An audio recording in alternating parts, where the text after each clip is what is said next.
नमस्ते प्रणाम। अगर हमारी खबर से किसी की भावना को ठेस पहुंचती है तो उसके लिए क्षमा चाहते हैं, क्योंकि अक्सर सच्चाई दिखाने पर लोग नाराज हो जाते हैं। हमारे देश की सबसे पुरानी राजनीतिक पार्टी कांग्रेस पार्टी इस समय ऐसे व्यक्ति के हाथों में चली गई है जो न सिर्फ अपना भविष्य खराब कर रहा है, बल्कि कांग्रेस के साथ जो लोग जुड़कर अच्छे अच्छे कार्य कर चुके हैं उनको भी लज्जित कर रहे हैं। राहुल गांधी यह भूल जाते हैं कि हम उस कांग्रेस की बागडोर संभाल रहे हैं जिसने इस देश को आज़ाद कराने में अपनी अहम भूमिका निभाई और देश को आज़ाद भी करा दिया। पार्टी कोई भी हो, एक बार सत्ता में आने पर देश में उसका विरोध शुरू हो जाता है, लेकिन भारतीय जनता पार्टी 3 बार सरकार बना चुकी और राहुल गांधी 3 बार हार चुके हैं। राहुल गांधी की इस लगातार हार का कारण क्या है, आपने कभी सोचा? राहुल गांधी की हार के अनेक कारण हो सकते हैं, लेकिन दो ऐसे कारण हैं जब तक इनमें नहीं सुधार करेंगे तब तक प्रधानमंत्री तो दूर, अगर चुनाव के पहले घोषणा कर दें कि आप हमें वोट दो, हम इस राज्य के मुख्यमंत्री बनना चाहते हैं, तो वो मुख्यमंत्री भी नहीं बन पाएंगे। राहुल गांधी के प्रधानमंत्री ना बनने का पहला कारण है राष्ट्रीयता के मुद्दे पर भारतीय जनता पार्टी से तुलनात्मक रूप से काफ़ी पीछे हैं। जहां एक तरफ मोदी सरकार पाकिस्तान में घुसकर सैनिकों को मारने की छूट देती है, वहीं दूसरी तरफ राहुल गांधी जो आतंकवादियों के नाम के बाद जी लगाते हैं, अपने देश के पीएम को चोर कहते हैं और आतंकियों को जी लगाकर बोलते हैं। ऐसे में हमारे देश के सैनिकों का जो अपमान करता हो, ऐसे में हमारे देश के सैनिकों को जो मारने का कार्य करेगा और उसे आप जी लगाकर बोलेंगे, तो आप इस देश के प्रधानमंत्री कैसे बन पाएंगे? एक मजबूत विपक्ष लोकतंत्र की मांग है, लेकिन आप मोदी का विरोध करते करते इस देश का ही विरोध करने लगते हैं। कश्मीर से धारा 370 हटाई गई, तो आपको यह कहने की क्या ज़रूरत थी कि हम फिर से कश्मीर में 370 लागू करेंगे? क्या आपको नहीं पता कि धारा 370 से देश को कितना नुकसान होता था? भारतीय एकता अखंडता को बनाए रखने में कितनी समस्या होती थी? इसलिए मोदी का खूब विरोध करिए, लेकिन ऐसे मुद्दे पर विरोध मत करिए जो आपको देशद्रोही साबित कर दे। मोदी सरकार का विरोध करने के लिए रोजगार, महंगाई, शिक्षा, आर्थिक एकीकरण जैसे कई अहम मुद्दे हैं। आप इन सब का विरोध करिए, लेकिन नहीं, आपको आतंकवादियों के नाम के बाद जी लगाने में मज़ा आता है तो जी लगा कर ही देख लीजिए। ऐसी हरकत करते रहेंगे तो आप एक दिन सांसद भी नहीं जीतने लायक बचेंगे। जितना मजबूती से मोदी का विरोध करना चाहिए, उतना मजबूती के साथ आप विरोध तो कर नहीं पा रहे हैं। जो कुछ विरोध करते हैं वह भी अमेरिका और ब्रिटेन में जाकर करते हैं।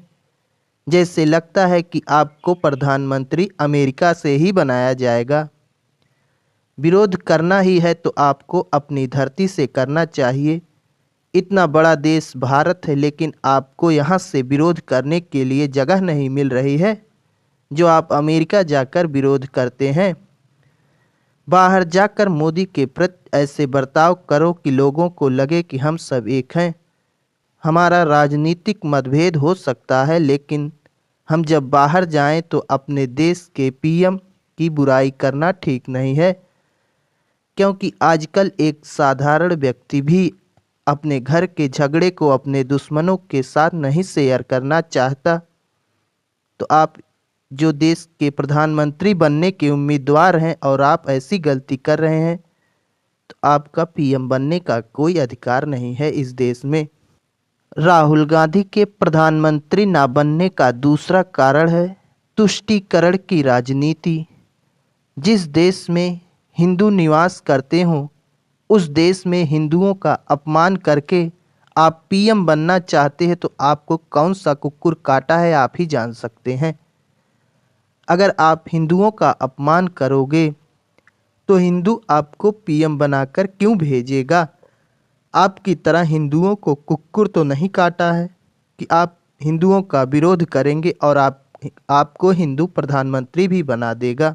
हिंदुओं की आस्था का प्रमुख केंद्र अयोध्या में श्री राम मंदिर का जब उद्घाटन हुआ, जिसमें आप नहीं जाते हो, चलो हमने मान लिया कि बीजेपी ने मंदिर बनवाया था, ऐसे में उद्घाटन के समय बीजेपी नेताओं का वहां जमघट था, इसलिए आप नहीं गए।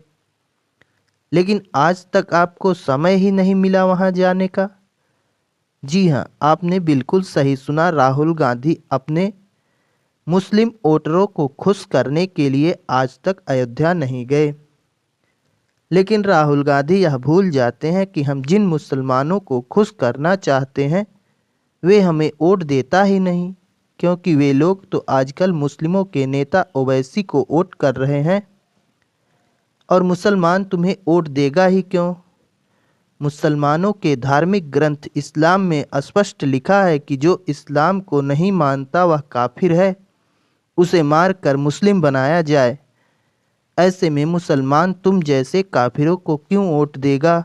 वो अपने नेता को वोट करेगा या फिर तुम जैसे काफिरों को वोट करेगा।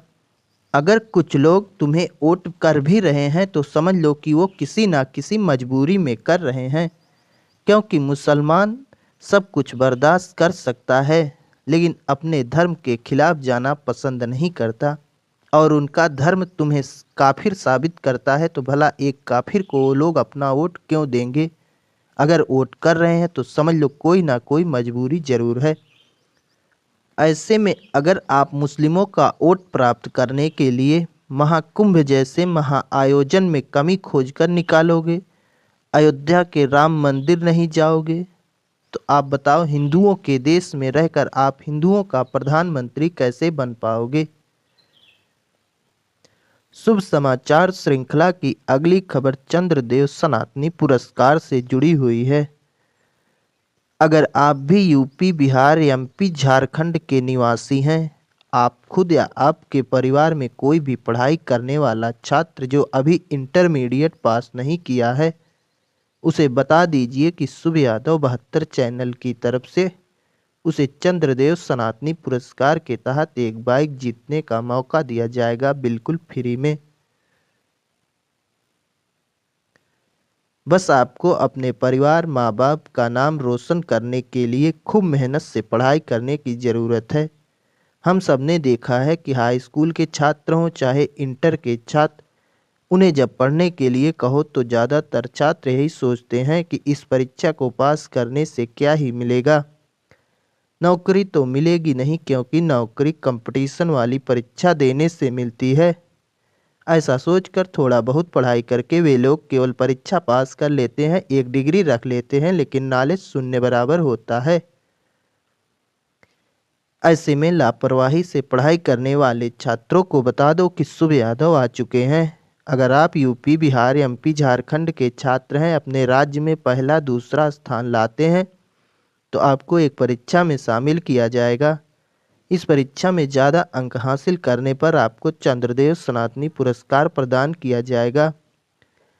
आने वाले समय में यह पुरस्कार जो अभी केवल 4 राज्य में लागू है, उसे देश के संपूर्ण राज्यों में लागू किया जाएगा। यह पुरस्कार 2023 में ही लागू होने वाला था, लेकिन कुछ न्यूज़ चैनलों से विवाद के चलते इसे तब लागू नहीं किया जा सका। ऐसे में जो छात्र इस बार इंटर में एडमिशन करवाने जा रहे हैं, उन तक यह सूचना जरूर शेयर कर दें ताकि वह मेहनत से पढ़ाई करें, अगली बार इस पुरस्कार को जीत सकें। जो छात्र हाई स्कूल में हैं, 9 में हैं, 11 में जा रहे हैं, उनके पास तो अभी समय है, लेकिन जो इंटर में एडमिशन लेने जा रहे हैं उनके पास केवल 1 ही साल का समय है। ऐसे में इस पुरस्कार को जीतने के लिए आप मेहनत से पढ़ाई करें। धन्यवाद।